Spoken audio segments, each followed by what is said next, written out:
Bir valideynin 4 vəzifəsi var Sevinç xanım. Biraz kənara çıxsa da baban deyim. Birinci vəzifəsi budur ki, valideyn övladlarının zəruri ehtiyaclarını ödəməlidir. Baxın, arzularını, istəklərini demirəm. Siz anasınız, övladların arzuları, istəkləri bitməz.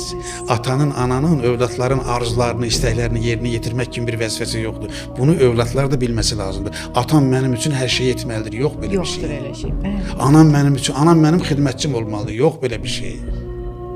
Amma anan və atan sənin zəruri ehtiyaclarını ödəməlidir. Bax, zəruri. Hansıdır zəruri ehtiyac? Zəruri bax, geyimdir, yaşamadır, qarnını doyurmaqdır, mədəsini doyurmaqdır, qorumaqdır. İkinci nədir? Baxın, zərərdən qorumaq zəruri ehtiyacdır.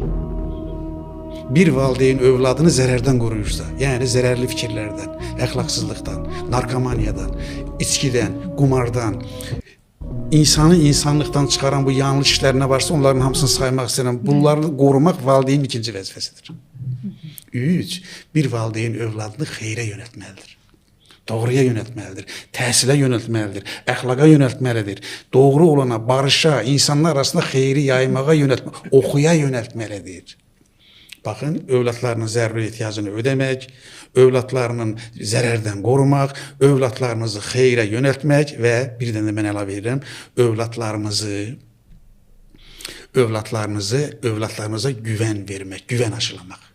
Bunlar övladlarınızın valideyn üzərindəki vəzifələrdir. Bunu yerinə yetirəcəyik ki, baxın, indiki uşaqlar, bunu da bir şey deyim, müəllim kimi.